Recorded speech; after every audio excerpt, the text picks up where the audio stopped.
पंजाब में राजनीति गरमा रही है, लेकिन आज है महिला दिवस। तो पहला सवाल महिलाओं के लिहाज से हम पूछेंगे। सुनील जाखड़ बीजेपी अध्यक्ष हैं, हमारे साथ इस वक्त मौजूद हैं।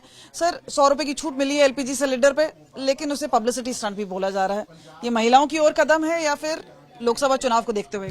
कुछ तो लोग कहेंगे, आप नहीं कीजिए तब भी आपको लोगों ने कुछ न कुछ कहना है कि आज तो कम से कम कर देते, और आज कर दिया है तो इसे स्टंट बताएंगे। परंतु इन महिलाओं से खुद पूछ के देखिए, उस मध्यम वर्गीय और गरीब परिवार से पूछिए जिसके ऊपर इसका सीधा साधा असर पड़ेगा, उस गृहिणी से पूछिए, क्योंकि महिलाएं हर रूप में देखी जा सकती हैं। माता के रूप में, बहन के रूप में, गृहिणी के रूप में, एक सखा के तौर पे, एक मैं समझता हूं कि आज अगर चांद पे जाने का सबसे पहले कल्पना चावला से लेके आज तक आप इतिहास देखेंगे तो वो हर एक क्षेत्र में इनका योगदान रहा है। और आज जिस तरह से बढ़ते हुए इनके कदम, में अभी भी आप कहने से पहले बात कर रहा था, अमेजोन के तौर पे हमारा तो नाम भी हाईजैक कर लिया।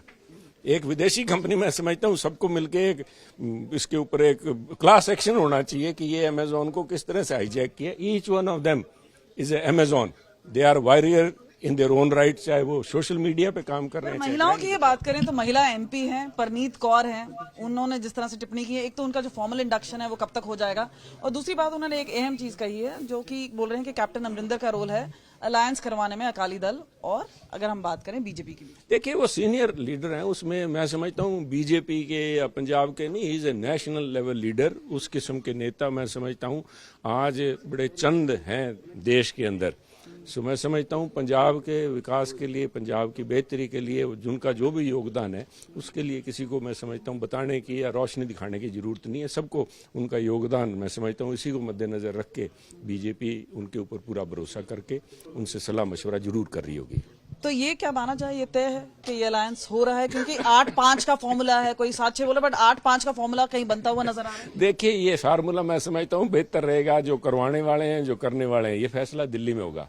क्योंकि कैप्टन साहब भी, जहां तक मेरी नॉलेज है, दिल्ली में है, तो ये फैसला दिल्ली में होगा।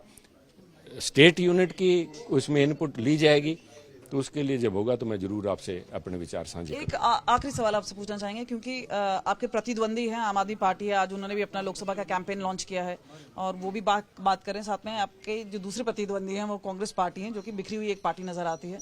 असली टक्कर किससे है आप लोग? देखिए, आपने दो प्रतिद्वंदी गिना दिए, दो तो है ही नहीं, ये एक ही सिक्के के दो पहलू हैं। लोगों को भ्रमित करने के लिए, लोगों को बेवकूफ पंजाब के लोगों को बनाने के लिए, एज इफ पंजाब के लोगों को पहले नहीं बेवकूफ बनाया गया। ये 92 सीटें लिए बैठे हैं, आज वो फिर से एक नया बहरूपिया रूप बना के आए हैं कि हरियाणा में इकट्ठे हैं, चंडीगढ़ में वो इकट्ठे हैं, परंतु पंजाब में अलग अलग है। लोग कैसे मान लेंगे? पंजाब के लोग भोले जरूर हैं, बेवकूफ नहीं है।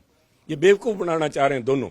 ये जो कुछ भी विधानसभा में जिस तरह से उठापटकी हुई है, इनको ताले लगाने की बात की है, उनको कांग्रेस के नेता को उठा के बाहर फेंका गया है, परंतु मैं समझता हूं उसकी अचकन के ऊपर कहीं शिकन भी नहीं आई। वो तो यूं तैयार होके आते हैं विधानसभा में जैसे बारात में आ रहे हो। वो लोग एक लोगों को बेवकूफ बनाने का एक बहुत ही घिनौना प्रयास हो रहा है। गंदे किस्म की राजनीति विधानसभा में हो रही है। स्तर के तौर पे लोगों को एक आदर्श के तौर पे लोकतंत्र से विश्वास इसलिए उठेगा इन लोगों की वजह से। लेकिन ये भी मान लिया जाए कि 10 को जो प्रकाश सिंह बादल हैं उनकी डेथ एनिवर्सरी है, उसके बाद ये अलायंस हो जाएगा।